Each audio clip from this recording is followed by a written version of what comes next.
Alrighty, and we are live. Hey friends, welcome back to my channel. It's Tori, and today I'm very excited to welcome my fellow Minnesota indie author, Claudia Blood, here to the channel. Claudia, thank you so much for joining me this evening. So excited to be here. I'm so excited for this conversation. We've had this planned for quite a while, and we were just talking backstage about how this year has gone so fast that when we scheduled it, I was like, wow, that's so far away. And it's not. And then bam. And now it's here. So before I ask you to give us a little intro and a little bit about your books, I do want to tell everybody watching, or if you're watching the replay, down in the description box below, there are links to Claudia's website and I think the Amazon link to her first book in the Merge series, Book of Secrets. So make sure you go click on those. So Claudia, the first thing that I'm going to have you do is just introduce yourself and let us know a little bit about who you are and what you write. Hello, I am Claudia Blood. I am a sci-fi and I'm going to say post-apocalyptic urban fantasy writer. Yeah, let's get specific, man. Subgenres. Oh yeah, it's on. And science fiction fantasy. So science fantasy is more what I like writing. So there are some spaceships, but they're just incidental. Love incidental spaceships is a fabulous selling point. I love that. Yes. And I guess I'm a nerd. We were talking about I play D&D. I grew up on it, and I love science and magic. So it's kind of a weird combination, but it's all good. And I right now I'm writing the Merge series, which is the series that I'm super excited about. Oh, look, can I show you? Yes, please. Look at that. Ooh. Beautiful. Thank you. Cover designer was amazing sauce, and we can talk about that later. But yes. Yeah. So that was a little bit about me. Yeah, awesome. And so I said it's a dozen, right? You have at least a dozen books out, but I think it's more than that now. I don't know. It might be 14 or 15. I don't know. Is it bad that I lose track? And I was like, no, that's a lot of books. Do short stories count? And do novellas count? And how do you... She's written a lot of things is basically the gist. Some things. Yeah, you've written some things. You have a great foundational canon of work going on. Yep. And not all in the same. Like I've got a sci-fi series, an urban fantasy series, and then another series that's kind of fantasy, but almost like a cozy fantasy. Okay. Almost. Nice. Yeah. Andrew would like to know if your books are on Kindle Unlimited. I am wide, so I have my books on all of the vendors, so I am not KU. Nice. Yeah. Andrew wants to know, tell me about the series with incidental spaceships. I know, that was such a good selling point. I love that. That is my Relic trilogy, which somehow might end up with 2 more books. Just whatever, as they do, as it does. But it's in the second and third book that they do end up on a spaceship, even though they don't. It's outside of a time rift. There's time travel in that series, and that spaceship is kind of critical in the whole time loop that they have going on. And so it's sort of an incidental spaceship that they don't expect to be there. Yeah, love that. As you do. There's just a spaceship. It's sci-fantasy. Of course there's a spaceship. Of course there is. So we were talking a little bit backstage, and I wanted to just bring this up because I thought it was a cool connecting point for us. We were talking a little bit about writing werewolves. Yeah. Throw my script out the window for a minute. So let's talk a little bit about writing werewolves, because when I was reading through the beginning of Book of Secrets, you mention a lot of fantasy creatures very early on, which is cool. I always love books that really lean into the fantasy creature side of fantasy. Yep. So let's talk about writing werewolves, because that was an interesting pre-live discussion. When you're designing your werewolves, kind of where did you start, and what pieces of that were you kind of leaning into? And we were talking about that. There's so much out there about werewolves. For sure. Like there's just so many different permutations of it. And so, if werewolves were to come in real life, you'd be like, ooh, like what am I using for you? Is it a silver bat? Or do you only change in the full moon? Are you like a raving lunatic? Or are you all totally in control? So mine was more I had 2 characters that were basically packless. And so I had to come up with a werewolf hierarchy of what happens if they're packless. And that kind of makes them not dregs of society, but not as accepted because they're considered unstable. Sure. So, Okay. right. And so I had that the pack bond made them stronger. I love that. Yeah. Right, right. Because what would be the draw biologically for werewolves and forming together, right? Like if you tried to put Mm-hmm. a little science to it, and Yeah. there's got to be something about, group cooperation, Yep. pack life, that sort of thing that made them hardier and easier to survive. Yeah, There you go. There's a absolutely. little, science. No, I love the idea of having them have a benefit to the pack that isn't just like the hierarchy, that it's actually a Right. stability thing. That's really cool. I like that idea. Wanted to say hi, fellow indie author Tim is here in the chat. Hi, Tim. And Britton's in the chat. Hello, Britton. So, yeah, I'm such a nerd about werewolves. I think they're very cool, and obviously I wrote about them too. So like, Obviously, there's yep. just there's so many different ways that you can go with that. But yeah, I love the pack stability idea. So if we go back to kind of early influences where you're just starting to learn to love reading and writing, where did that kind of start for you, and what were some of the first books that you remember? We'll start with the reading part first. Okay, so the first book that I remember voluntarily reading, because we get voluntold Yes. to read a lot growing up in Yes. the school system. The first book that I voluntarily read was a book, Ogre by Piers Anthony. Okay, love that. And it's in his, it was in a are you familiar with that? It's very punny. There's a lot of, the whole world is based upon Basically, puns. yeah, a little bit. And he's and it had ogres and it had nymphs and it had this world with like all of these pun-based mystical creatures, and so it was very, very intriguing. And then I also did the whole Alan Dean Foster. Okay. So Flinks and Flux and things like that, where it was aliens and creatures in outer space and different things like that. And so I think it was just that whole not this world thing that really attracted me. Yeah. In the beginning for reading, and it wasn't just some dude who's on stranded on an island with 4 of his other BFFs and suddenly there's Lord of the Flies, right? Like it was fantasy, it was fun. It pulls you in a little bit more with the idea. Well, I think too, as kids, there's such a craving for that validation of imagination too. Yes. Because outside of academic learning, we're so constantly, imagining and play acting and all of that kind of stuff. And I think fantasy, especially for young people, really encourages that. Which is really beautiful. I love that. And you don't have to sit at your desk and be all good, or you can see these other worlds and see different things. And even I think it's also a little bit of, with fantasy and sci-fi, that the rules could be different in other places. So it gives you sort of that, you don't have to assume the way you live is the way that everybody lives. And it gives you that first little hint to that. Yeah, opens you up to new perspectives in general, which is an incredibly powerful skill set for life in general. Yeah, 100%. And you're already, have your suspended disbelief because there's elves on the page and dragons, so why the heck not, right? Yeah, exactly. Andrew is also a fan of Ogre. The fantasy map is Florida. It's Florida. Yeah, it totally is. That's awesome. It totally is. Yep. So for writing, did you start writing around the same time, or was that something that came a little bit later? I did. My first book that I tried to write was a Dungeons and Dragons. It was lit RPG before it was cool. Nice. Yeah.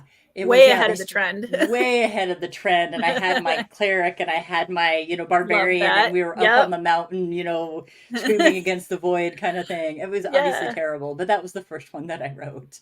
Nice. So is that are we talking middle school, junior high school era? Middle school? It was middle school. And then it was funny because I don't know if you had this happen to you, but I took a creative writing class and they're like, you're too creative. I know. I was like, really? Oh, so many things about that. I know. Yeah, I mean, but that's one of the things I think that can be a little bit tricky for writers when you're kind of pairing that with an academic setting. Is academic settings really thrive in boxes, right? Yes. And there's a Yes. right way to do things to get the good grade, to Yep. write Which the is easier to essay. teach. If there's a right way and a wrong way, it's way easier Absolutely. to That's teach. not in the syllabus. Right. Right? Yep. Yeah. So Yep. yeah, I mean, I think that's it's hard when you take a creative writing class, especially when you're writing something like fantasy, Right. which is way out of the boxes. Which is, yeah, totally That out of the scares box. people. It does. It does. Yeah. And also when you take, because when you do fantasy, you like playing with the elements. Like I remember, Right. okay, I'm gonna date myself. Statue of Liberty got redone years and years ago, and as a Yeah, school yeah. project, they had you write a story about it, and they wanted you to talk about the history and whatever else. And of course, I made the Statue of Liberty alive in Of my course version you of it, did. right? And Yeah. alive, and you know whatever else. There might have been aliens, I don't remember, but you know they were all just like there you Yeah. go, right? Because Good it wasn't what job. they were looking for. Yeah. Yeah, which is Thanks. so crazy to me because I would get so excited if I got back a story, and it's there's going to be 25 of the same, like, and then this happened, and then Yep. so and so went here, and then Yep. this, and then you get one who turns in the paper about the Statue of Liberty coming alive. I'd be like, oh my gosh, this is awesome, good job, A+. That's See, we awesome. should all have you as a teacher, and then you would be much more creative. Well, Yes. it was really funny because when I used to teach young writers conferences here, mostly here in Minnesota, there was always the one or two kids in the class, like all the kids for the most part really enjoyed, trying to write and had all these creative ideas, but there Yep. was always one or two kids in the class that you could just tell this kid is like a born writer. Like they come out and they're so creative and they have all Yes. of these ideas, and usually you can tell. I remember one young boy who's probably 20 now, in the back of the class, and then we were all introducing each other, like we were all introducing ourselves, and he stood up and he had suspenders and a hat, like a bowler hat on, and he's like 9, and he Yeah. stands up and he's like, I am Robert. And I'm like, yeah, you are. Yes, you are. And Good he for just you. like immediately, I was like, and you are a writer. Yep. Yep. Yeah, it was awesome. So we kind of touched on this a little bit, but what was it as a writer now, especially like, then, but now as an adult, what is it about fantasy that keeps pulling you back into the genre? It's weird because it's this okay, so if you write contemporary, there's more rules that you have to Yeah. adhere to. Yep. Right? Like and even if you do like a a change in history kind of thing and try to do like an alternate history or something like that, Yep. you're still following the rules of physics. You're still Right. following, all the rest of the rules that you know of at this point in Historical time. accuracy Historical and accuracy and all the rest of it. And it's kind of like I kind of had a fuck no.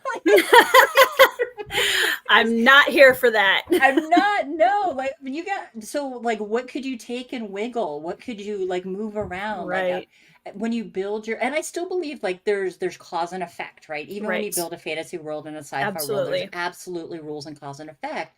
But you can take something that you don't like, and what if we could do a series together with werewolves and there's no gravity. Right. Yeah, Right? why not? So how would that be different? And how would they be, maybe the pack structure is so that they can stay on the ground and actually can get to whatever food is growing off the ground. I don't know, Yeah. right? Yeah. It gives you so much more that you can play with. Right. I've always kind of said that fantasy is the why not genre. Love it. There's so many reasons why, well, that wouldn't work and that wouldn't work, and you have to be historically accurate and you have to this, that, and the other thing. And then in fantasy, you get there and you're just like, why not? Let's try it. What happens? Yeah, let's try it. What happens if? Yeah. And Yeah. I don't know about you, but when I'm first starting the process, a lot of the way that I start is asking the question, okay, so what if? Yes. Why not? Let's go with that until it doesn't work, and then we'll try something else. Well, yeah. Okay, and you're gonna laugh at this, but the Book of Secrets that we were talking about. So that actually started with this whole dream about this guy going through a detector to determine whether or not he was human. And so like Mm-hmm. seeing this guy go through this like technology and he's all like confident, he gets to the other side and the whole thing blares and he's like, "You're not human," and they start pointing guns at him. I mean, Existential crisis. yeah, yeah, and they Yeah. weren't. And I'm like, well, what? Right? Okay, so what if there weren't humans, and what if they were Yeah. detecting it for some reason, and right? And it turned into the whole, and that's the fun part too. I mean, you and I Yeah. were talking about that. Yeah. Yeah. It's so cool to me how with any story, but especially with fantasy, just because I think the scale can get so much bigger, so much Mm-hmm. quicker. When you have a little kernel of an idea like that, and all of a sudden it Mm-hmm. just explodes into this huge like world and different government systems, sometimes in different Yep. galaxies, and Yep. it's just Yep. it's so crazy how big that can get That so can get. quickly. Yeah. Yeah. And just to reiterate, it still has rules. We're not saying Yes. that it doesn't Yep. have rules. We're saying that we took specific ones and said, Yeah. or what if it did What if that this? wasn't? Right. And asking yourself, I mean, that's just like a good tenet of world building, right? When you say the what if this happened, then you ask the follow-up question of how would that affect Right. Where do they whatever? get their food from and how do Right. they travel? And, Right. yeah. Yep. What How did does that do that to their structure structure? society? Yeah, Yep. exactly. Brain Yep. cell. We're like, oh, yeah. Society structures. Yeah, Ryan, creative writing class said Yeah, yep. totally. Totally. It was very depressing. Yeah. Well, I'm glad you're here because I don't think anybody in this community is going to say you're too creative. Hi, Kay. Okay. Novel Insights says, just browsed your books, Claudia. Love the covers. Yes, we are going Yes, we're going to talk about those. Yes. Yes. Thank you. Friend Ponderings of Pete says anti-gravity werewolves with gravity boots and extra abs to make up for it. You would probably need super abs. Right? Yeah, you'd be in great shape all the time. So when you're first starting a project, kind of to segue into that, you have, so the Merge series was the dream about a character walking through technology, finding out he's not human. Yep. When you first start a project, because you've started quite a few at this point, you've got a lot of different stories. Other series that aren't like they're started and they've got the ideas down. Yeah. So when you're first starting, what's kind of the first piece? Is it usually a character? Is it usually kind of a world building concept? All of the above? It's usually the world building concept and then you follow character, right? So you've got that nugget of idea and then you're like, okay, well, who is that and how are they there and how did they interact and what would that do to them and why did he become not human? And you know, it's like you're a little kid, but why? But why? Yeah, we never grow out of that. No, we never do. Well, you almost, I think, get good at interviewing yourself almost like, when you start that idea, you just ask a huge smorgasbord of questions and you just see what pops up. And then just to add to my particular fun is I can't always ask them out loud. Sometimes I have to just be like, okay, let me put the dude in the scene and see what he does. What happens. Yeah. Let me see what he does. Well, that kind of goes into, everybody always talks about planner versus pantser. And I think for me, just from my observations of being in the community and talking to so many different authors, it's such a huge spectrum. Like there isn't just planner and pantser. There's like a huge spectrum of that.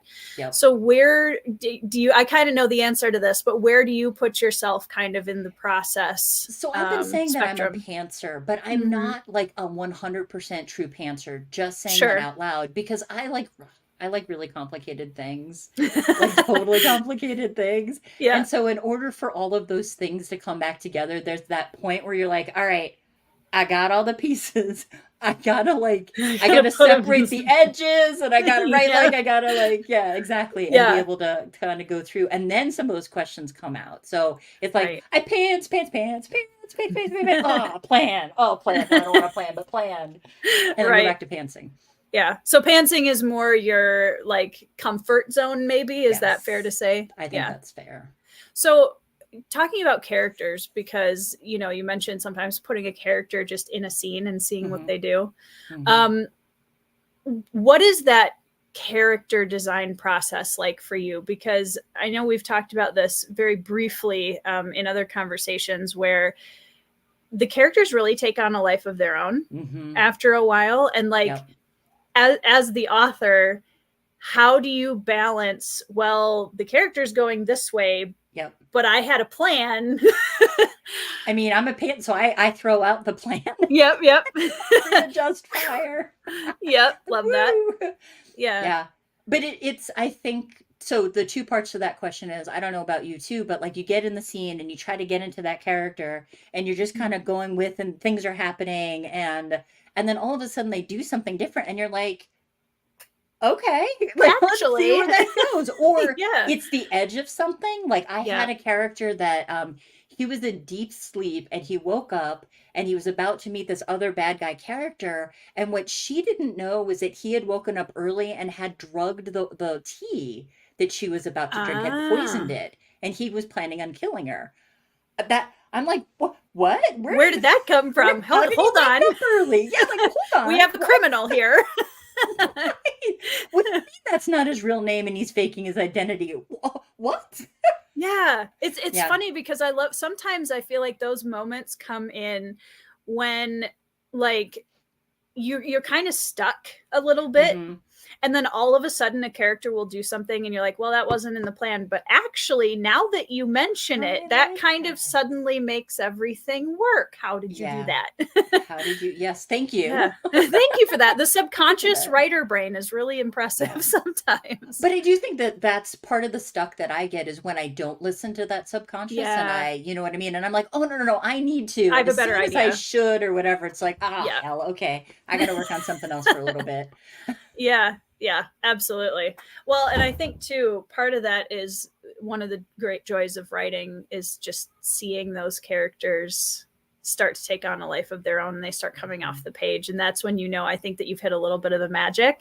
Yep. Is when all of a sudden Joshua Lighthouse is like, okay, what are we doing today? Yep. Yeah. So I'm going to put a pin in that because I want to come back to him. But let's start with self-publishing, and then I want to kind of move into the Merge series specifically. So self-publishing obviously has become such a huge, amazing community and industry for authors. What was it? Did you always, like, from day one, were self-publishing, or how did you come into that? I did actually. So so at one point I thought I was going to be a horror writer, and then I thought I was going to be a romance author, and then I was like, what am I doing? I love fantasy and sci-fi. Like, it doesn't make sense. But during that romance, I did actually query agents, and I went to a couple things and like did the whole table and like lost my notes and like totally faked it in front of the person. I was like, I actually said F it and put my phone down. I was like, rah! And did my pitch. I did get a card for that. Nice. I did, stood out. Yeah, but it was, I think, it was the F it, maybe, I don't know, whatever. But I think that having friends in the community and talking to them about their experiences. I had a number of different friends who had contract with publishing companies, and they would talk to me about the things that they hated or that went wrong and went right too. I mean, they talked about the good things because there are good things going down that path, not at all.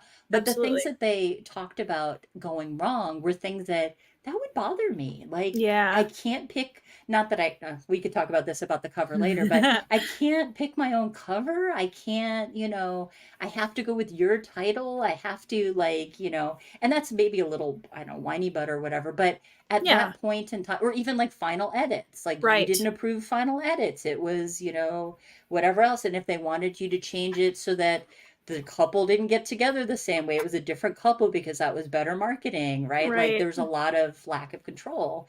And I thought, that would be really hard. It's hard enough to write, and now I have to write to script. I don't know if I can do that. So I kind of decided early on that when I couldn't turn Book of Secrets into a romance, that's what I got the full the review on. I was like, no, I think I need to try and do this on my own. The flip side, like, I think we've talked about this in other places, as an indie, all that stuff is yours. It is yours to make the mistakes. It is yours to, you have to decide. You can't not decide. You have to, it's your business. So you have to make those decisions. And that's, the trade-off.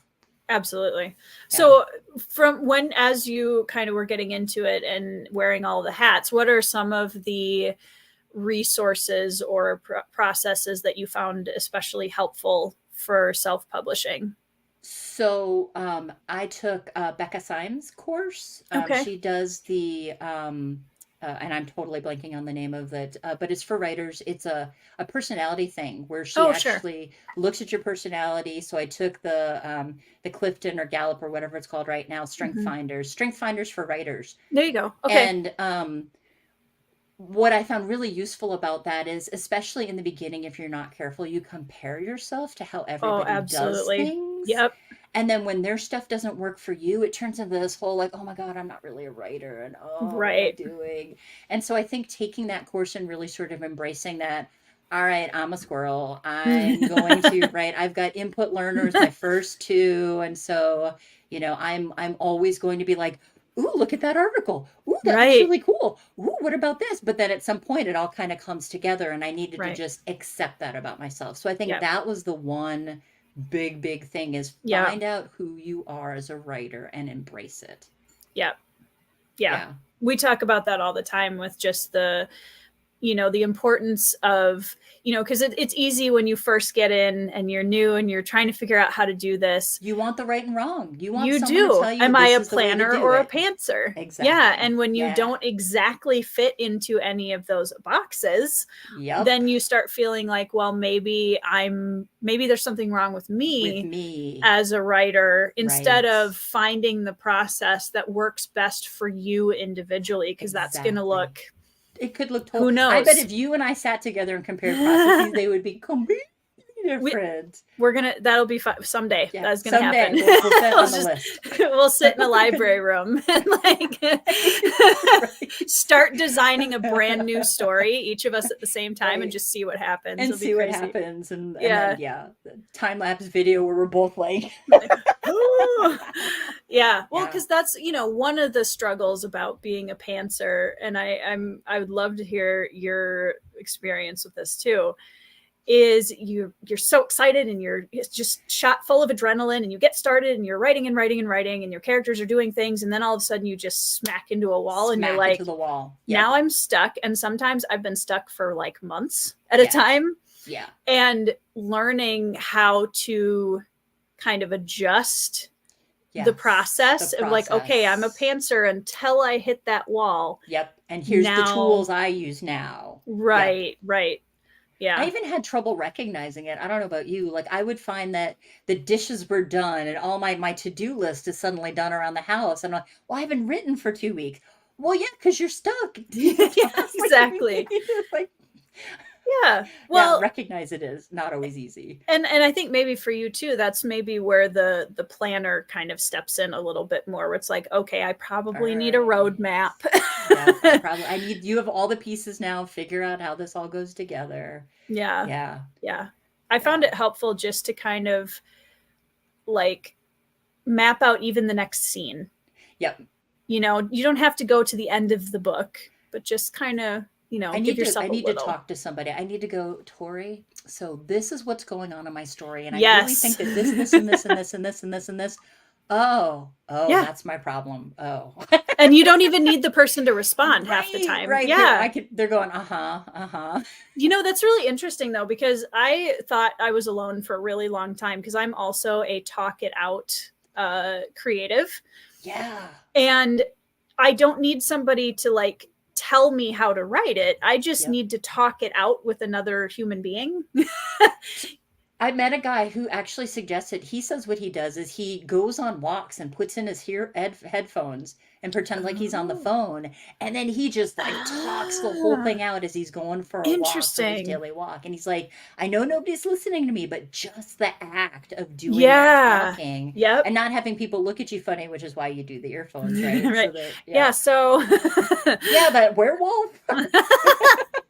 Yeah, I do oftentimes, and I know like how common and human is it that everybody has their best ideas in like the shower, right. I'm the same. Like once I'm in the shower and I'm in that quiet, so I'm almost like a sound booth. Nice. And I start chatting and I'm like, okay, so Yeah, I love that idea too, that like if you don't have another person readily available to talk through things with, what options do you have? Because I think part of the cool part about creativity is creative collaboration. It's Mm-hmm. like when you work with somebody to do your covers, or Yes. you Oh, work which with is an editor. amazing when you get to the right Yeah, person. Yeah, absolutely. absolutely. Yeah, I Yep. just got a new cover for a book that I'm working on right now, and having that really Exciting. good experience was just like, Yeah. yeah. Um, but yeah, I think talking it out is something that we don't talk enough about as Mm-hmm. writers, as like an important part of a writing process for a Right. lot of people. And it can feel stupid, but really it's a tool. It's another tool that Absolutely. you've got to engage a different part of your brain, right? There's science around that, talking and writing two Yep. different parts of your brain. So, Yep. Kind of yeah. jostles things up, and yeah. Yep. Yeah. I'll even like sometimes like have a pad of paper and be talking to myself and like scribbling out. And I Yep. get these like crazy diagrams that I show people and they're like, All okay. right. Okay. The writers talking to non-writers and trying to look normal. Yeah. And they're just like, oh, isn't that special? Right. I'm really proud of you. Yeah, it's like, don't look at my Google search history and don't look at my Right. notebooks, Right. because to a non-writer, Yep. They're like, what's that little squiggle? I'm like, it's the spaceship off the time rift, obviously. obviously. And the perspective is from the window. Come on. Didn't you know that? Didn't you know that? No, I can't Yeah. draw. It doesn't matter. Yeah. So if we're moving into the Merged series, Yes. you mentioned the idea of person finding out he's not human, so that was kind Mm-hmm. of the initial kernel That of the was the story kernel. idea. So Yep. from there, how did we build out to this idea of these like worlds, realms colliding? And because it's a pretty dynamic, a catastrophic opening, which Catastrophic, we yeah. love that in this genre. Yeah. So how did we go from that dream to building out the merged idea? So as I was exploring around, because you know how you do that, and I looked around his world, and it was like it was a conglomeration of things. So like Mm-hmm. I saw the Mickey's Diner vehicle there, right, with Mm-hmm. the silver, and then I saw like this Victorian house, and then I saw like this tree that had leprechauns on it, and I'm looking around going, like WTF, right? Like How do we? how What? where and then there was a desert part, and I was like, I'm playing a game now. There's the desert biome, and there's Right. the forest biome. But it was so then when I started thinking about it, I was like, okay, fine. What would bring together all of these Right. elements in a random order? Well, I mean, I guess if you broke down the seal between worlds, you could. I mean, I can't imagine that'd be fun. They'd probably like intermesh, and then like, how would you merge dimensions? Like, it wouldn't be linear. Would it be like? Right. And so then started thinking about, okay, well, if you had this catastrophic event and it formed these like interlying things, like what would that look like? And Right. that's where the opening came from. Yeah. And Yeah, you've mentioned, now we've got werewolves. We have werewolves. fantasy bird creatures that you Yep, mentioned, Elise. Eros. Yep. Yep, yep. And then leprechauns you just mentioned. So Yep. talk to me Yep. a little bit about the fantasy creatures and like how that, because I feel like there's kind of a store that we Yeah. fantasy writers can just reach in and be like, I'll have one of those. Yeah. So how do you decide what to put in? So I had a problem with this. The first draft, and I still have the scene in the book where there's like fancy party. And it was like one of those like cocktail parties with all the Yeah. fancy, like the rich people cocktail parties, except it wasn't people like the humans. There were only a couple humans. And so there was that Eros guy with the wings, but he had this harness that hold his wings down so he didn't hurt anybody. And his BFF was this lizard dude, and he had his like dewlap coming out, right? And then next to him was right. And I had this party where everywhere you looked, there was like, oh, there's a sprite going away. Oh, and there's a werewolf, and and so I just felt like, my monster manual exploded in Yeah. my script. Why not? Why not? Yeah. Yeah. And it was because thinking about it, that if it did merge together and everybody was sort of intermingled, Right. how would that look in the future? It's 300 years in the future from that event.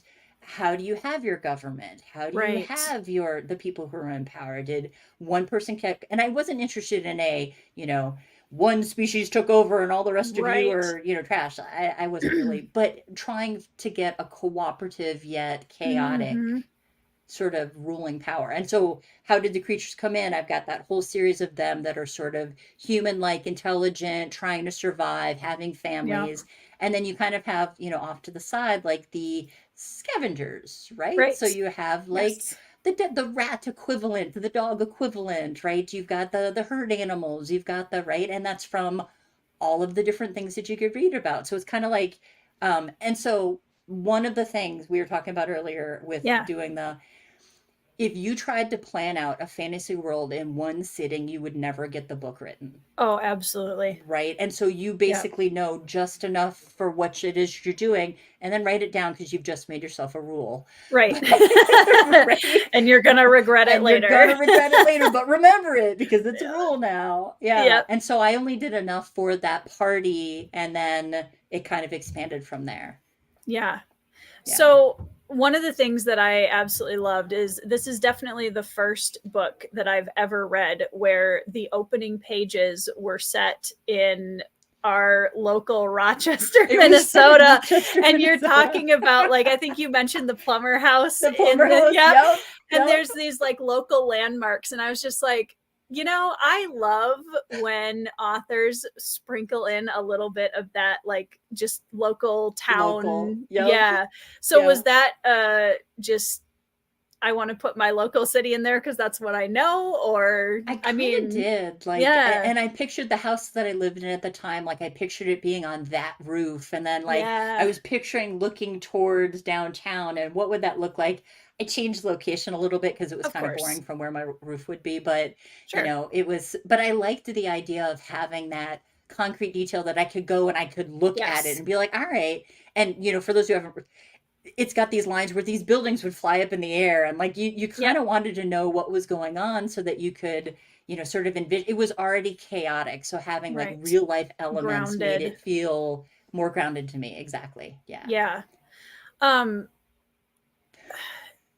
Yeah, I mean, it was very cool to see local landmarks in that, and I think too, like, I've gotten really tired of New York City. Everything is always in jeopardy. Yeah. So it's like just let Rochester, Minnesota. I grew up in New Jersey, so it's like let New York go. Like who cares? Yeah, it's cool. It makes it feel a little bit more relatable, maybe, because it's like it's not some like massive city. It's like there are people here too. Yeah. So with Joshua, because we meet him right away as your main character, what made him specifically the right character to kind of carry the story? Like what was it about him that makes him the protagonist?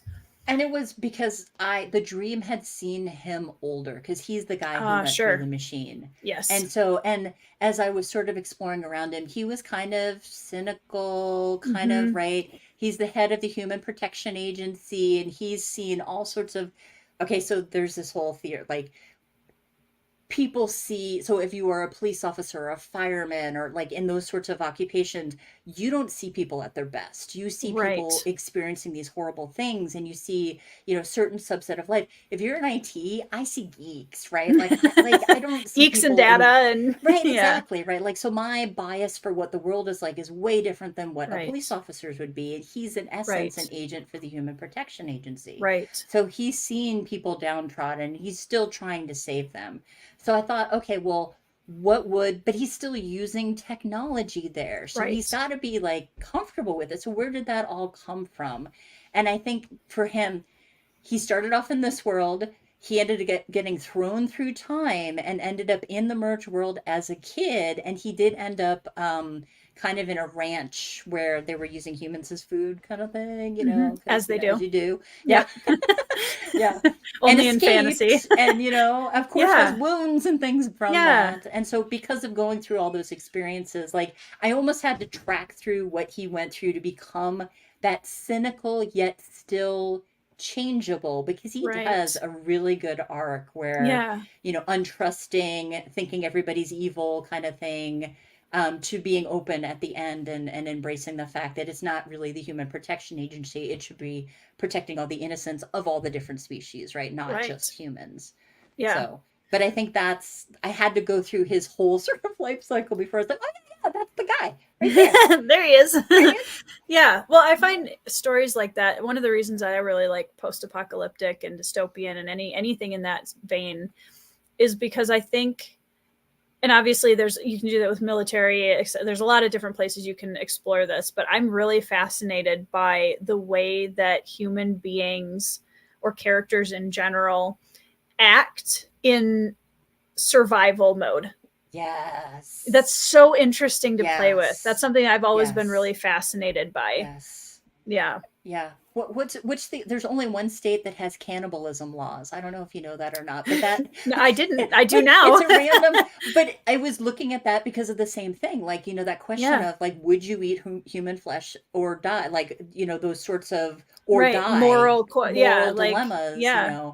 And so, yes, that post-apocalyptic or Yeah. dystopian, you're kind of right at the edge where, well, it's likely you could. Yeah. So, Yeah. The what are you ethics willing to do? become more like, okay, what are you actually willing to put Right. boundaries on?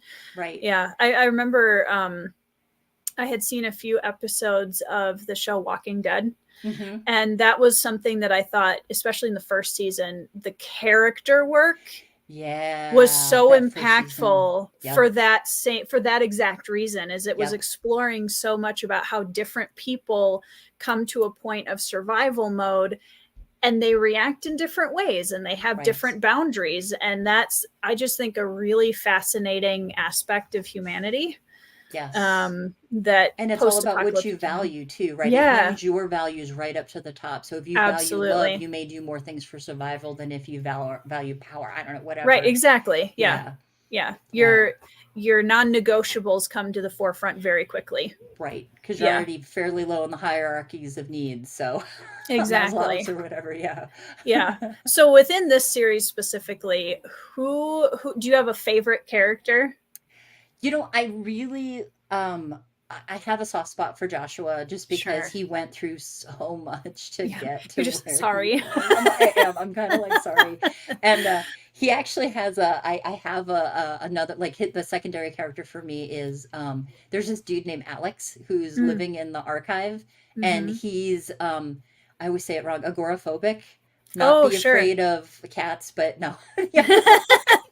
Yeah.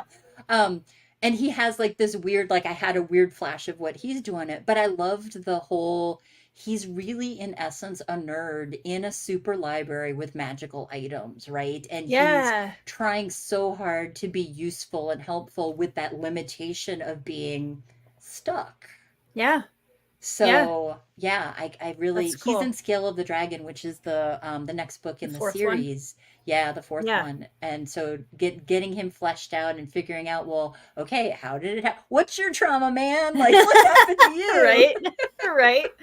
All the awkward questions we have to ask our characters. And, Yeah. and what happened to your mom? Well, I mean, going with talking about having Rochester in the story, and like it's interesting to me because one of the old adages that I've heard how many times is the write what you know, Right. right? Yep. And for a really long time it seemed like, how on earth do you apply that to fantasy? Right. Right. But as Yes. I've gotten older and I've written more and more within the genre, that's something that continues to come back to the forefront for me, where I'm like, I am writing what I know. It's just Right. in a vehicle that Yep. looks a little bit more fantastic, but I Yep. am bringing in all of these things that are very You know what familiar. families look like. You know what Exactly. struggle looks like, right? And just Right. because they're, werewolves or whatever, Right. then, That's just the vehicle. Yep, that's just the Yeah. vehicle. Yeah, Yeah. absolutely. I actually think werewolves, just as a concept, and I'm doing this because I'm kind of a nerd about them, but like there's so many things you can explore there. There's so Yes. many things you can explore about humanity through having characters that are werewolves. That are Yeah. werewolves. And there's, like, there's a part of me, because I have this whole thing too that, like, and this is gonna sound really dumb, but like that today's science was yesterday's magic. So there's a part of Yeah, me that's yep. like, could we figure out how to make werewolves? Like to hybrid ourselves and do things like that.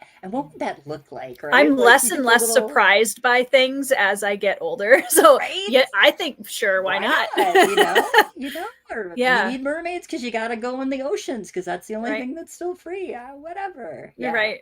Yeah. Well, Yeah. I mean, that was kind of where I started with Phased was okay, if werewolves were in our current society, Mm-hmm. what my first question was what organizations would Yes. be in place to regulate that, and like what would the societal opinion of that be? And I mean, Yep. there's so many And you have different. to decide if they're secret or if they're Yes, mainstream, right? Like that's one of yes, the decisions you need to make as an yep, author. right away. Yep, right away. And whether or not the full moon turns them into raven, like the lunatics, right? Yeah, Whether or not it's just they've got an animal companion spirit, right? Because that's one of right. the subgenres of it. Yeah, Yeah. absolutely. So we have favorite characters. Was there a character that like was really hard to write, or one that gave you a little bit more trouble? We always have the problem children. Like, Yeah. I don't so okay, and this is gonna sound really bad. I always have betrayals in all of these. Like there's always yeah. that one character that you're Oh, kind of like, do, I do, do, think do, that's do. very human. um, Yeah. and and so there was the one guy that I didn't know he was the guy who was going to betray Joshua in the book. Like I had Mm. no idea that this person was going to do it. And so as I'm writing it, I'm trying to figure out why I don't like him. Right? Aha. And I'm like, and then I realized when I started writing, I'm like, oh, because I like Joshua, and this guy's gonna be like, ooh, this could be bad. Joshua could die. Okay. Yeah.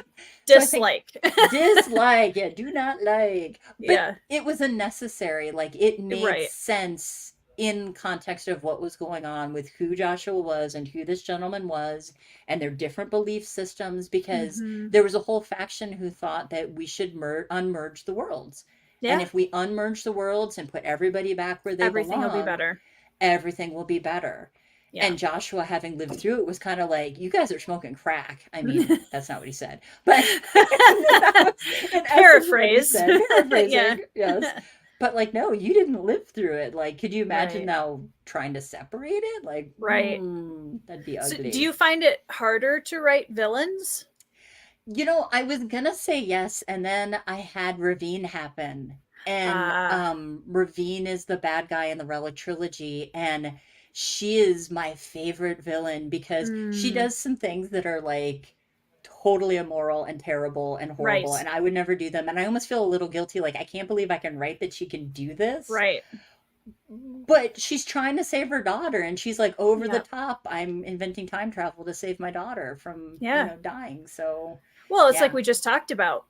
How far are you willing to Yep. go for what non-negotiable, right? Yep. Like that's a survival mode thing coming back in. It's so fascinating. And I do think too, down that path too, though, that there's sort of like that hit of survival mode, and then there's sort of like long-term crisis survival Yes. mode. Yep. And there's a little bit of a difference, I think, with what Absolutely. happens with that Yeah. and where you land on that. And I do think you do tend to get a little bit more used to when it's long Yep. term, like the thing you're more justified in the things that you Yep. think are fine now, like It's human the flesh, acute whatever. versus chronic kind of. Right, Yeah. right. And Absolutely. acute pain and chronic pain, same thing. Yep. Chronic pain, you're just like, it's there. It's there. Yep. I have to Yeah. live with it. I have to adjust how I live Yep. to make space for this. Absolutely. Yeah, it's not to solve, it's to manage because it's always Yep. going to be there. Yeah. Right. Yeah, Exactly. yeah. So moving, Steve wants to say that he completely agrees about the werewolves. I could talk about werewolves for hours. Okay. Yep. But one of the things that I wanted to bring up, just because I think it's really interesting, and I know other indie authors who have also chosen to use pen names. Mhm. So tell me a little bit about why you chose a pen name. Yep. And I'm really proud of myself that it's Claudia the whole time. Claudia, the whole time. Yeah. Thank So you. yeah. Yep. So tell me a little bit about why you decided to choose a pen name, and Mhm. kind of the like how you chose it and what's been the benefit of that so far. So I think there's a little bit of okay, no, this is true. So as an author, you were Mm-hmm. putting your stuff in words and asking Yep. people to read it and asking Yep. people to give feedback on it. And I'm not writing like normal contemporary anything, right? Like there's Yeah. like some weird shit that happens, and there's some like bad guys who are really bad, and there's Yeah. like, you know, like some questionable things that happen. So, you know, having that distance between Sure. and even if everybody does know who I really am, like I don't care on some levels, it's almost like I'm Sure. tricking my brain into saying, "Oh no, it's okay Yeah. because you're It's a Claudia." psychic barrier of Yes. compartmentalizing it. Yeah. Compartmentalize, exactly. That makes sense. And I think that gives me a little bit more freedom to be able to do some of that stuff, right? And not be Yeah. worried about, oh, what's my mom gonna think, right? Or whatever, like whatever Yeah. the person is that's really so that's why I chose to do that. And I'm not like, oh my God, nobody can know who I am. It's Yeah. not, it's that barrier that you're Right. talking about so that I feel like I can be This free is with my my author ideas. hat. This is my Yeah. author hat. Yes. And it just Yeah. happens to say Claudia Blood. Yeah. But we were talking about earlier that I thought I was going to be a horror author Yep. before I had kids. And Yep. so I went through a name generator and I was like, no, no, no, no, no. Oh, Claudia Blood. There you go. Oh, that sounds kind of horror. Okay, okay. Yeah. So that's how she was born. Nice. And then Yeah. you got to fantasy and you're like, we'll just I'm like, I know, keep and I it. did have that moment of, do I change it to something else at this point? Or do I like, Yeah. and then I realized it didn't matter for what I was using it with and my Right. purpose. It didn't matter what the name That makes was. sense. Yeah. And it was short enough. Like I didn't pick, you know, Franzelia, something or another, right? Gertrude and whatever else. Cause then, you know, Yeah. It's people short, don't remember snappy, that. easy to It's remember. short, snappy. Yep. Yep. Yeah. It's like a title for a book. Like, Right. yep. Give us something that's easy to remember. Easy and to remember. fits genre. Yeah. Yep. Yeah. Yep. Absolutely. So let's chat a little bit about, because this is another thing that I know happens fairly frequently in the indie community, actually, and that is rebranding. Yes.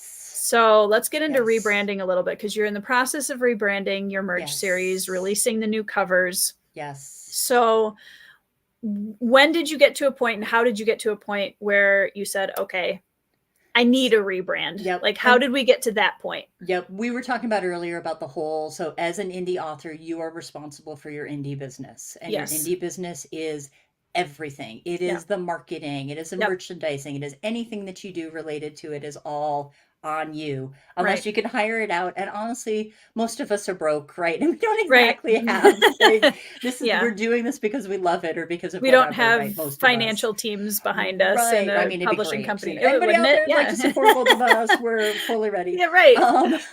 So then when you decide to do covers, especially in the beginning, you might decide that there's a cheaper route that you could go. Yes. Yep. And so when you start, especially like you choose to do the cheaper route or you don't know any better, or worse, and I have myself and friends who did this, where you decide to tell them how to do the covers, right? Like covers really need to be right. And you know what? No, I am an author. I am not a cover designer, right? And very few authors, and for those of you out there who are awesome at that, that's great. But most of us cannot do that and should not do that. And we suck at it.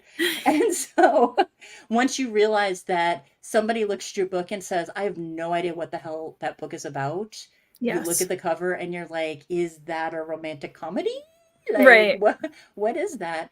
That's when the rebranding is definitely in your, and if you're smart, so for those of you who haven't picked your covers out, like seriously about genre, you really need to try and do as much as you can for whatever's hot in the genre or whatever. And then there's a second reason to do the rebranding too, is because shit shifts, right? Like what was hot 3 years ago, now suddenly if you want to be the best fantasy cover, you need to do this instead. So it feels like almost like a cyclical thing to keep your things relevant as well. Sure. Yeah. I think too, like you kind of brought up, it's really important to, you know, we might have a very solid vision in our head of this is what my cover should look like. And like you said, I think it's really important to collaborate with your artist.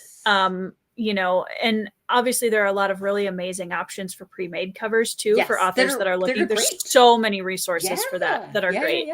But if you're working with an artist, you know, really allowing that to be a give and take relationship and knowing your genre and saying, okay, when people see this, that's really your pitch, right? Right. When somebody sees that on Amazon in a sea of other book covers, right, they need to know, okay, it's in roughly this genre. Yep. And it's intriguing, and it tells me a little bit of a story already Right. on that cover without ever reading a word of the blurb or anything else. Exactly. So you wanted to talk a little bit about your artist, and I would love to hear Yes. more about that relationship and how you found them and all of that. So I was okay, so we were talking about separately about longevity. So you get to the point where you're like, all right, I'm doing something wrong. Sure. Right. There's things aren't moving correctly. This is, it's just, I'm doing something wrong. So let's go through a logical list of things that you can try and fix and do whatever Right. else. And so after talking to someone else who does sort of that business, she's like, you know what? Your covers are not on the mark. And I actually know somebody who does really good covers. It's just this genius at doing them, Susie.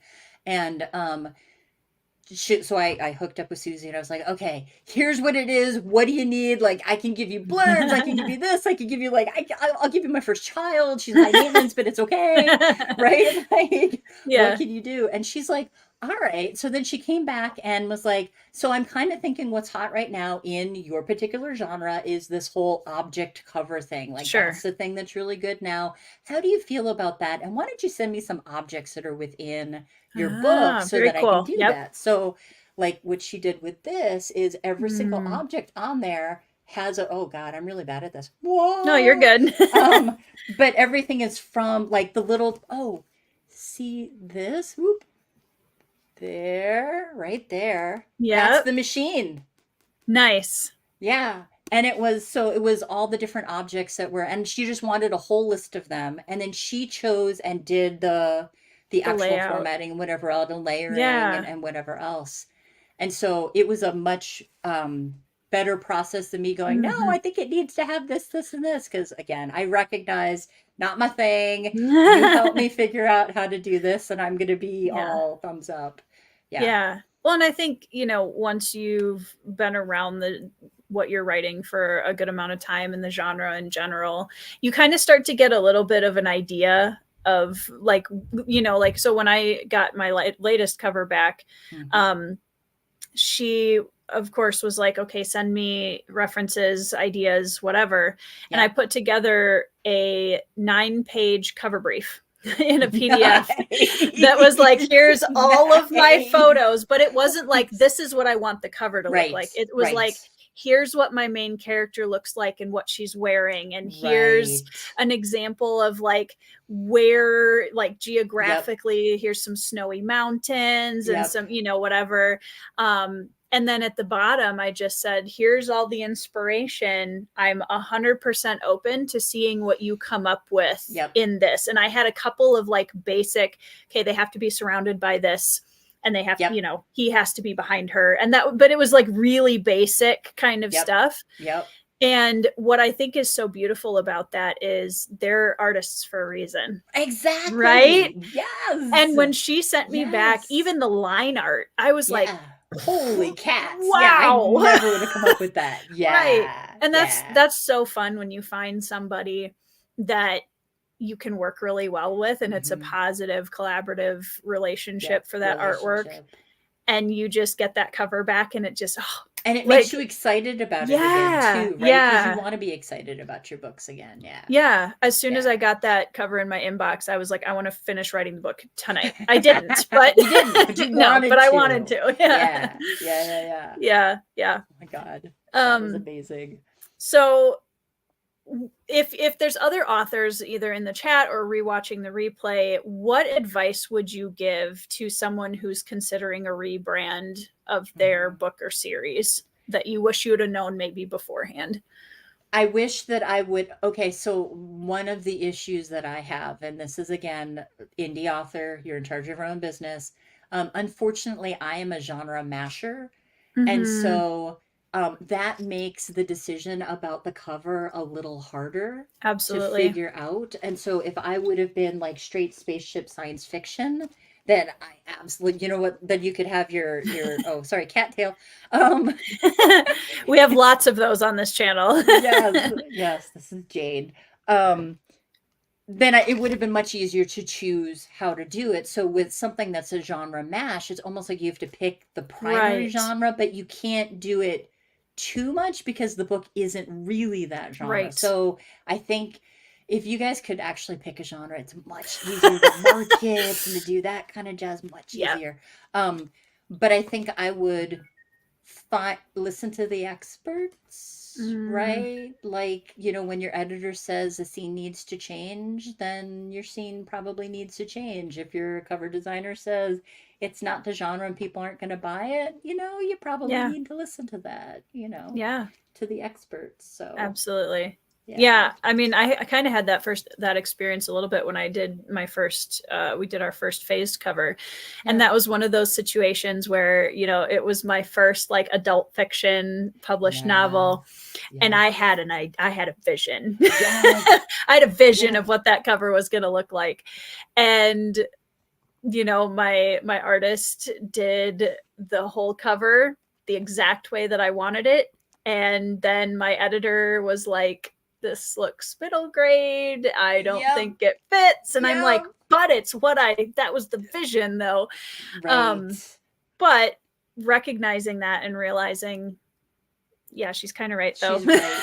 Well, and I try to tell myself that the covers and the blurb and those things, those are the marketing of the book, right? Absolutely. Like that, and marketing changes and taste change and all the rest of that. So be your artistic self when you create your book. And then when you get down to the business of selling a book, marketing is part of the business and you need to do those things that are required. Or don't, and then, you know, you're not doing it as a business, and that's fine too. Yeah, I mean, and that's a good point too, as I think, you know, another spectrum in the community is why people are publishing their books. And some people lean much more heavily into the business side of it. And some people are like, hey, I love writing and I just want, you know, some people to read my book and enjoy it. And I need to, you know, let this out and tell my stories. And both of those are completely valid. Absolutely. And decide which one you want to be, right? Like, don't try to be something you're not too. Because if you're not, don't want to run the business, then don't. Then don't. Yeah. Absolutely. Totally agree. It's a lot of work. Yep. So what is the hardest, like out of all the hats you wear as an indie author, which is the one that's the hardest for you? Okay, so marketing. Oh my God. Like if I could hire somebody, and I know you can hire people, but like it's still one of those I would rather pay a cover designer and have a good cover design and then figure out sort of how to do the marketing than have the best marketing campaign and a really crappy cover design, right? Like that doesn't, you know, there should be a writer's hierarchy of needs, right? Like it's gotta be the good book, the good cover, the good blurb, the good, you know, advertising text, right? That goes up and anyway. Yeah. But I do think the marketing hat is, and then, and I don't know, maybe you feel this way too, but I hate talking about myself. So like when they're like, well, who are you? And I'm just like, can we talk about the book or werewolves or cats or something? Cause I would totally, right. Like, I don't really like, I feel like that's a very common struggle for most authors is selling yourself as a creative. Right. And I don't know that it's just authors either. I feel like creatives in general just have a harder time selling themselves. So what we need to do is sell all the cover designers, and the cover designers need to help sell our stuff, right? Like, and like we do this cross-pollination thing. Yeah. I've definitely gotten better at it since I'm in the public eye a lot more with my YouTube channel and stuff. But it's still, I mean, I still have wonderful, lovely, amazing friends in the comments when I'm on live streams who are like, Tori, remember you have a book. Thanks. I was gonna be like, can you sneak peek? Like, can you show us what the cover looks like? Because I'd totally love to see it. I will send you a sneak peek of it. I haven't done the cover reveal yet. Soon, very soon, I'm hoping, but it doesn't have text on it yet. So that's kind of important. But still, like you can still see, right? So like the image. It's so, I can't, y'all are not ready. I'm so excited. Awesome. I think that's one of the reasons too why it's so important to collaborate with other artists, like covers designers and artists and even editors, because beta readers, it just like it jazzes me up so much to see like somebody else's take on my story, whether it's art or editing, because like edits don't scare me anymore. No, I don't like editing, edits. But it's nice having a, here's your list of things you need to fix. All right, I got a list. Great. Like, well, you stare at your own work for so long, you just kind of go cross-eyed after a while. So it's really nice to have somebody be like, so here's a list, and you're like, thank you. Thank you. Really, thank you. Absolutely. Yeah. My editor's so funny. She's like, she's got these sections in like the cover letter thing. She's like, let me teach you again about which, that, and whatever. I'm so sorry, but okay. Right. Thanks. Well, and I felt like my proofreader for Bloodstones sent me a whole thing about lay, lie, and laid. And I was like, I appreciate you so much, but this is like, I will not remember this. I'm trying. Yep. There's other rules that I remember now. So like I've made progress. Yes. And I'm the type of brain that like, I will pick one thing and hyper focus on that, and I will remember it, but everything else gone. Yep. I keep Thank goodness that for if editors. I keep focusing on the one thing, that eventually, right, I'll be really good at all those things. You know what I'm going to do for this next book is make myself a to-do list of, okay, go through the document and find all of this word and this all word. Of the that's. I have a that problem. Okay. Yeah. I mean, I don't know what I have, but I'm sure it's something very similar to that. She's got that nice, you have 743 that's. And you're like, oh, sorry. Oh, sorry. Yeah. I, at least, my English degree in college helped a little bit with that. So like, I don't use the word very ever because I was traumatized by my English teachers. Like, if you ever use the word very, it's very, very, very bad. It's very bad. Yeah, exactly. Yeah. But I mean, that's why we trust other professionals, like an editor who hasn't been staring bleary eyed at this document for 6 months or 8 months. And has fresher eyes. So did you get, like, I ran into this problem in the beginning where I would try to get somebody to read my stuff, and I was getting people whose feedback don't apply. So if I have someone who loves murder mysteries and they're reading book and giving feedback, they're giving me the wrong feedback because I'm not writing a murder mystery. And that was a really hard one for me at first. Because then I'd have all these things change, and then you look at the manuscript and going, this isn't better. Right. Right. Yeah. So finding that professional for your genre. Absolutely. And also that's such a big part of the writing process, I think, is learning the fine line between needing that feedback to improve, which is incredibly important, and also knowing when to trust your own intuition as the author and know what advice is helpful and what advice is not. Because that was something I struggled with a lot in the beginning, was I would try to fix everything that everybody said. Even if it's conflicting. And then exactly. And you can't make everybody happy. Yeah. Right. That should be a motto. Right. Can't make everybody, just stick it to the laptop. Right. Yeah. I feel like we all need a little like daily writer's affirmation just in the corner of the laptop screen. Absolutely. That would be an interesting, because I bet everybody would have a different thing that they would want to, because some people like the blank, you can't edit a blank screen or a blank page. That drives certain writers gaga because they're doing it in their head in advance. And so them writing is actually counterintuitive. Exactly. Yeah. So. It's so, and the, this writing rule isn't going to work for everybody. Yeah. Like, I remember at the start of Bloodstones, I had a lovely, amazing fellow indie writer friend who is a totally on the planner end of the spectrum. And I went to him and I said, okay, Jim, help me be a planner. How do I do this? Well, first you need a brain transplant. Right. Exactly. And that was what we came to, is he was amazing. Like, if anyone could have turned me into a planner, Jim is just brilliant at what he does as a planner. I got to a point where I almost quit writing the book because I was just so stressed about it, and that imposter syndrome of, if I can't plan this out the way everyone else does. Exactly. Yeah. And I took classes on trying to do plans, and I've got Mm, 4 or 5 plans for books. I will never hmm. write them. Yeah. It will never ever Yep. happen unless I took it and like basically took the title in the first beginning and then threw everything else out. Then maybe. Yeah. And I don't know if it's like this for you, but for me, one of the reasons why I can't write it out super heavy beforehand is because then I get bored because I've already written it. Right. And then I don't have Yes. any And motivation then to tell the why? rest of the Like I already story. know what Yeah. happens. Yeah. Yeah. I Yeah. don't like filling in gaps. I like discovering a little bit more. It's like when you start a video game and you only Hmm. get this little tiny portion of the map. And you have Right. to explore to expand To the map. expand the map. Yeah. Yeah. Yeah. Yeah.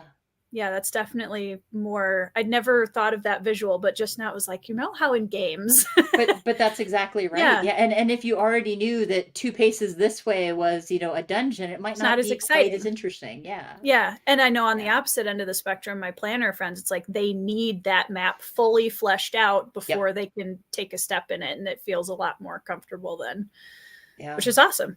Which, yeah, I Yeah, mean, and again, just find whatever works for you, whatever works for your exactly. brain and gives you, because this is hard. Like, I don't know if we've talked Yeah, about that. Writing a book is yeah, dang hard. Like, it's getting so from hard. beginning to end, actually getting it edited, Yep, having enough confidence to publish it, or even giving it to an editor can be a confidence thing, or a beta reader.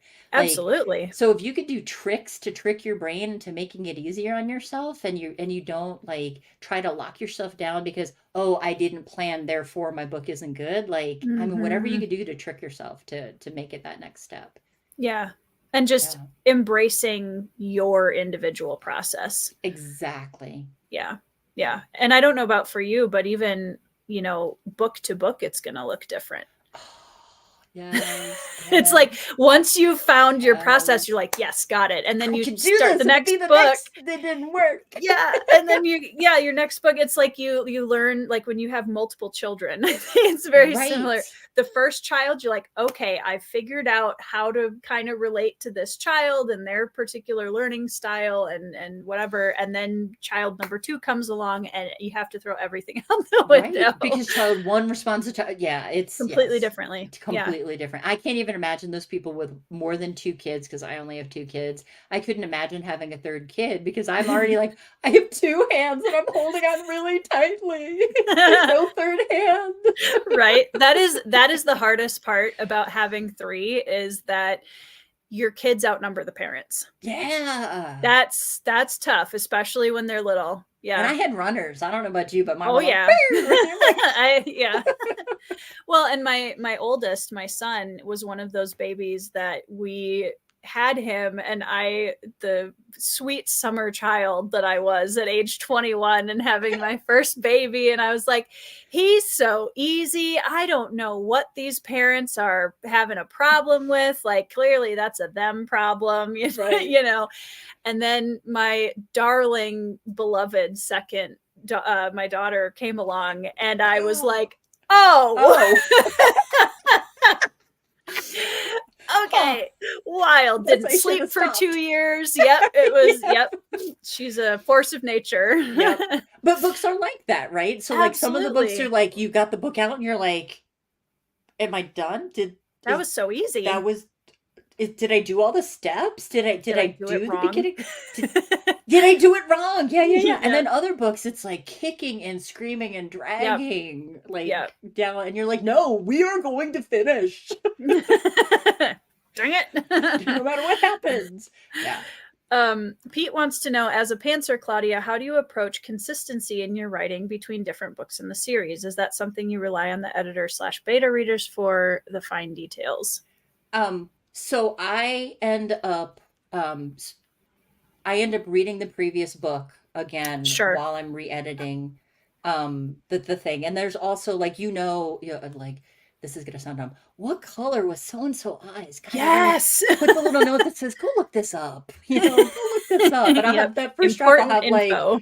go check the timeline and see if they know this. Go check this and see if they know that. And then I'll go through the beginning books and be like, oh, ooh, I couldn't do that. Let me go fix that. Right. So I do try to do some work to make sure that those fine details, but I think once you've got it written, most of those details are it's like it's an editing phase almost, Yeah. right? Like it doesn't really affect the story if they've got blue eyes or green eyes, right? Like it doesn't matter.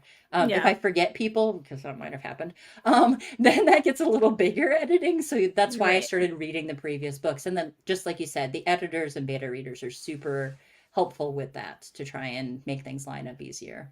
Yeah. Especially when it's been a couple of years since you know, did the first book and then now you're, Mm, deeper in. You're like, I don't know what happened. I don't remember. Yeah. Who was my protagonist? Wait, where is he from? Oh man. Yeah. I think too, one of the things I've found helpful is, like, for example, when I was writing, even with Bloodstones, because sometimes that even happens in the same book where you're like, wait a second. Yeah.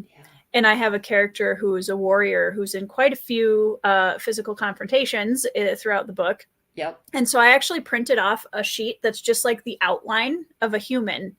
And I actually marked where she had been injured Nice. as I was Smart. going through the book. Right. And I was like, I have yeah, moments every once in a while. Yeah. But that's because that makes a difference. Because is she limping now? Is she, right? Could she not do this move because her leg would have given? Because that's important. That's something as a reader that drives me bonkers, is if somebody gets injured and then 2 pages later they're fine. They're fine. Yeah. It's like, no, that's not how that works. That's like the horses going all day. It's not realistic. There's rules about how this works. And unless you tell me that they're magically fed, or that the warrior was healed and there was a magical healing that happened, okay, I'm good. Fine. Yeah. Why not? Yeah, why not? But if it doesn't, then that's important, because it Yeah. still does follow rules. Yeah. And sometimes I think too, having little like character bios in a notebook or something that you can just quickly grab, that's like this tall, this color eyes, so that if you're like, wait, what color, you can just kind of flip open really fast. Yeah. I've got that. I tried to get somebody to do that for me because I was lazy. Okay, fine, I was lazy.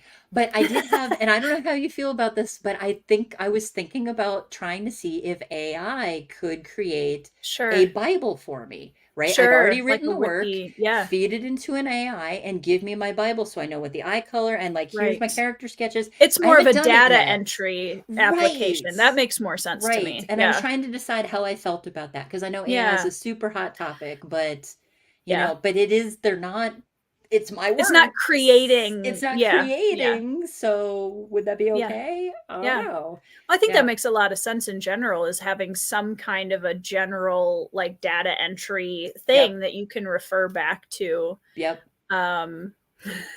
Yeah. Exactly.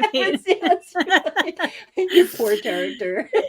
I just, it's really funny because I know one of my fellow booktubers, Dr. Philip Chase, who's the author of the Adan trilogy. I know so many people who, read the first book even and were like, oh my goodness, Dr. Chase, I didn't know that you had all this darkness in you. And like, I feel like that too, where like sometimes people get to a certain part of your book and they're just like, oh, who hurt you? Right.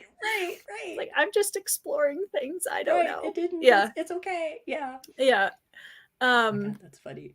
Pete also has a question about, do you constantly police yourself as you write? So I do feel like that without the pen name, like the things that I did before I got the pen name were very safe. For lack of a better word. Yeah. And then with the pen name, it's like, you know what? If I don't like werewolves, cannibal werewolves, I don't know, whatever. Like, if I wanted to explore that topic, it didn't feel so bad, right? Like it was okay to really kind of go out there. And I think it's too, especially in this day and age, like we all want to blend in and be liked and be, whatever, but writing's not necessarily like that. And your characters don't necessarily need that, or right? Like that might be boring then, and you don't want to write a boring book. Well, I feel like writing a book and publishing it and putting it in front of an audience immediately makes us more vulnerable than most people, right? Because that's a look, even if it's even if it's fantasy. Even if it's fantasy. You thought that. That was on the page. Like, right? Pushing people out of airlocks in space is wrong. Don't do that. Clearly you're a horrible person. Clearly I'm a horrible person. And I always want to put like a disclaimer on the front, like, I've never done any of these things. I haven't murdered people. Like, this is all like in the book. Right. Yeah. Well, I mean, I think that's one of the, I mean, that goes to a really basic conversation about the beauty of art in general, is being able to, you know, safely explore, for the most part, you know, things that we can't in real life. And that's a good thing, because it allows us to expand our thought on different aspects of life and different perspectives without having lived. I've never been a werewolf. Shocker. What? You know, we just play along with it, you know? Okay. You know, but I do have PTSD, and so the being able to explore my experience with PTSD and trauma through the lens of characters who give me the opportunity to do that with a fantasy psychic barrier, like, art's so powerful that way. Yeah, it really is. And I think that's one of the reasons why it's so important.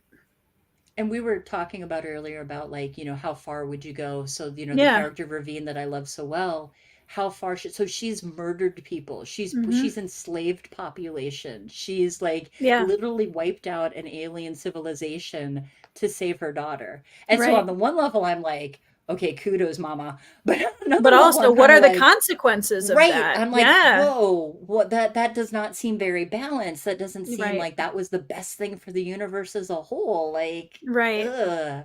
But you get to explore that then. If you don't police yourself and you really like take that extreme, not that you have to, but I mean, I think it's a good mechanism for doing so. Absolutely. Yeah. Pete. Pete's awesome. He's a close friend of mine, and he's also working on his first novels. Ooh. So yeah. Now, is this one of those things that you're going to get them all done and then publish it just so that you make sure everything is? That is so smart. It's really smart. Totally. We're both like, wouldn't that have been great? That's really smart. Yeah. Oh, absolutely. Yeah. Every time, I know Dr. Philip Chase did that too with his Adan trilogy. It was like he got them all done and then released them one every 3 months, and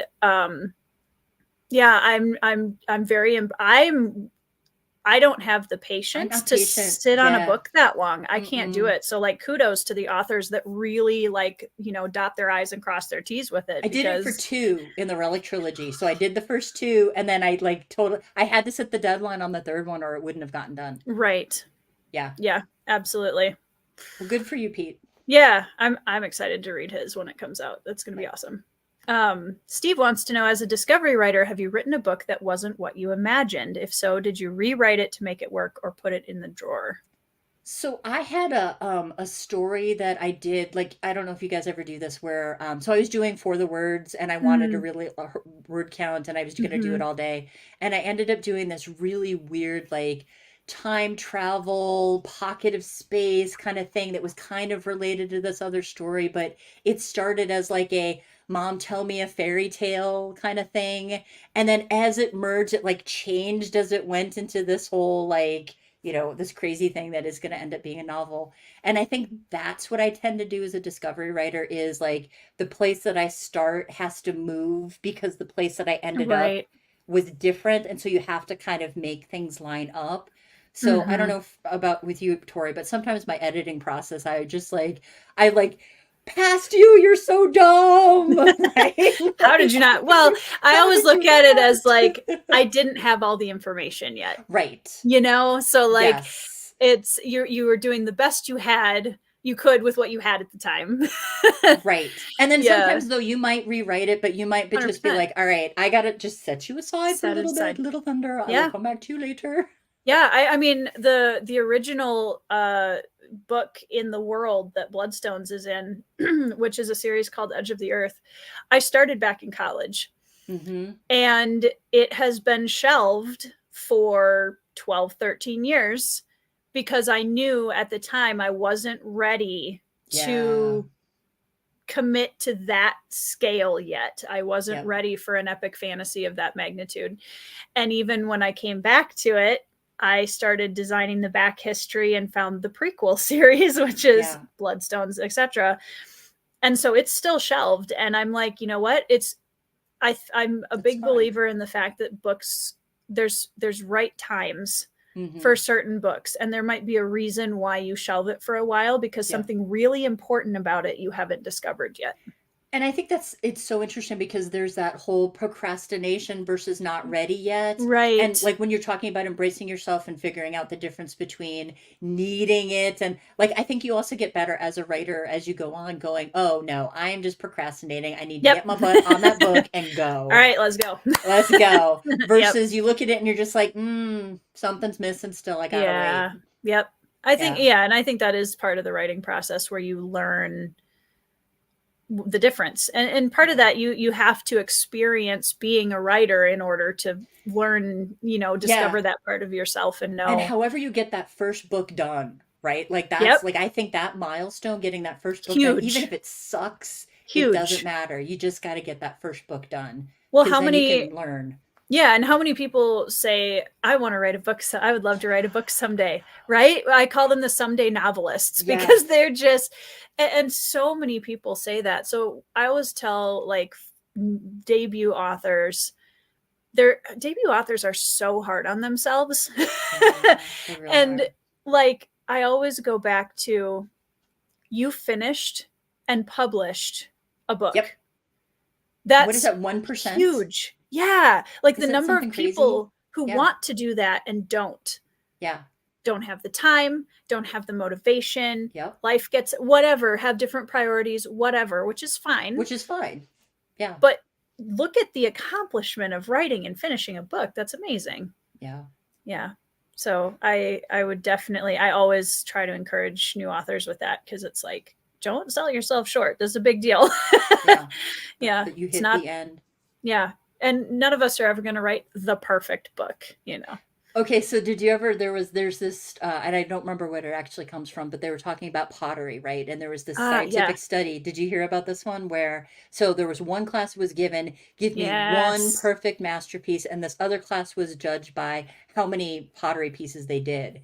And the people who did the pottery, the most pottery pieces had exquisite art, and they had grown as potters, and they had, whereas the other one, they were so full of fear of failure because they had the one project that they never really learned. They never really let themselves explore. And so I think writing is like that too, right? Absolutely. Okay, you wrote that first book and it sucks. All right, let's write the next book. But the next one you will have learned something. Exactly. Yeah, exactly. And then editing can fix a lot. Hides a multitude of sins. Absolutely. Yeah. And I think too, like, recognizing that even people who have been writing, if you look at giants in the genre of fantasy, they still have people that are like, oh, this book was awful. Like, you're never going to be able to write a book that appeals to absolutely everyone. Agreed. Yeah. And so turning to yourself and being able to look in a mirror and say, I'm proud of what I've written, and I'm going to continue to grow and learn and write because I love it. Yep. That's, at the end of the day, that's what's going to keep you going. Because if you're looking at taking that value from the people around you saying, wow, an amazing job, which is great. We all love that. Yep. Extra validation. That can't be your bottom line motivation. And then people can be mean sometimes, and so they're not necessarily like doing it. But they had a bad day, and so they hate your book, right? Like they didn't get their fries in McDonald's. They hate your book, and it's not necessarily personal. So and it's easier to be mean on Goodreads behind a screen where there isn't, which is so sad. Why can't people be nice to everybody? Yeah, you don't have to love the book, but at least like how you critique the book also matters, and that's something I talk about all the time. Yep. You can say it does not give good feedback, but I couldn't relate to the characters. Okay, the character wasn't for you. Yeah, exactly. Or right.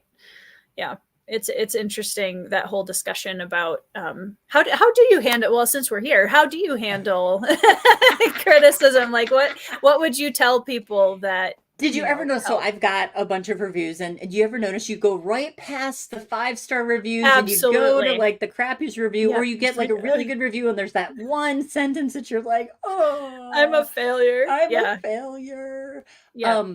But I think it's what you were talking about earlier, that you evaluate it. And is this Yes. I've got a consistent thing that people are saying that I need to Yep. work on, then I'm good, then I That's will. fair. Yep. Or do I have something that this particular person, it wasn't for them? And in which Right. case, I don't know that I want to address that because you Yeah. might not actually be my target audience. Right. And if you Sorry. fix it, then the next person Right, will then the other have the 5 people who opposite. loved it are gonna hate it, right? Like, Right. there's that whole, pick who you're writing to, so but it is Yeah. sometimes, I don't know about you, but you see those and it just I've stopped reading them. Okay, so I can be like, admit, like, I don't read them anymore A because lot as of soon authors as don't. Yeah. yeah, I let someone else, it's like, "Is there anything, like, really bad and that I really need to address? Yeah. Let me know, because I will, Right. because I want to," but yeah. Yeah. Is that Yeah. what you do too? I'm getting there. I'm so nosy. Like, Oh, nice. I never Nice. respond to, because that is a reviewer space, and Yep. I am a big believer in, I read them. I don't ever respond. I don't even like reviews or anything like that on Goodreads, Yep. because that's not for me, right? Right. Um, Right. I think, and I've said this on other live streams, the only time that I struggle is if I see something in a review that I know is factually wrong. Right. You haven't read my book. I can tell That that by the bothers way you me. said that. Yeah. But Yeah. I mean, that's the ones that I have the hardest time not responding to, but I still Right. don't. I still don't, say anything or anything like that. Yep. But I like to know I don't like to not know things.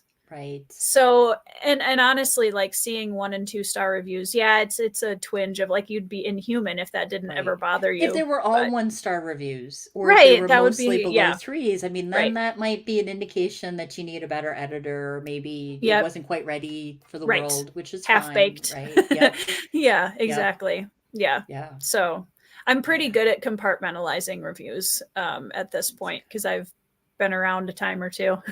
Well, I had a girlfriend who writes historical romances, and she Mm. was on TikTok, and she had said something on a TikTok that got everybody up in arms, like Mm. everybody. She had to shut down her channel. Well, Oh they all went to no. Amazon, and they all gave Review her one bombed. star reviews. They Yeah. totally bombed her, and it's weird because, like, on the one hand, it's like, but you didn't read the book, right? Like, you Right. just went over That's there and right. put 1-star reviews, Review like, bombing makes me so mad. oh, So yeah. mad.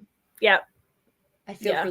for the people, but it also I do makes too. you as an artist, right? Like, it can make you hesitant, like, because For nobody sure. wants to Yeah. be the recipient of a bomb like that. No, absolutely. Yeah. And I think it's, again, like being professional and Hmm. just, but at the same time, you never know.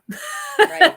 So, yeah. I mean, at the end of the day, I just write because I love writing, and I couldn't Yep. stop even if I tried. I mean, So, end up in my head, and I'd be like, well, what happened when he went through that machine? Like, what happened? Like, right. yeah. Yeah. Pete is piecing out for the night. I may or may not be getting to some more writing tonight, because listening to authors talking about writing is a huge motivator Yes, for me. do it, Y'all do are it, awesome. do it, do Love to it. hear it. Yeah. Yeah. Honestly, that's one of the reasons why I love doing these live streams so much, because it's really inspiring for me to get a chance to talk to you and other writers. And just, I think there's something really electrical about kind of Yep. recharging each other's batteries and reminding ourselves that we're not alone. Yep. Feeling understood, right? Like, Yep. yep. Because when you Yep. say, oh, writing a book is hard, I'm like, I know, right? Right. And the non-writers are like, are you sure it's that hard? It's Because not people that. do You it all just the kind of, time. Like, yeah. just write words. There's Yeah, it's words. And you're fine. like, oh. Yeah. And then when you tell them that you have a 150,000 word book, and they're like, how many pages is that? And you're like, I want you to try typing 1 page in Microsoft Word and tell me how many words you get. Right. You might be more impressed then. Yeah. Well, Claudia, thank you so much for joining me this evening. I was so excited about this chat, and it definitely did not disappoint. So I hope you had a good time on the Oh, channel. so much time. Yeah. So much good time. Yeah, absolutely. And for everybody in the chat, or if you're watching the replay, once again, please go down in the description box below, because there's a link to Claudia's website and also a link to her first Book of Secrets, which is the first in the Merge series. So check that out. And yeah, thank you so much for joining me this evening. Woohoo! Everybody in the chat, right? Yeah, right. Everybody go right immediately. Go right. Thanks for joining us in the chat. If you're watching the replay, welcome. Thanks for joining us. And we will see y'all in the next video. See you guys later.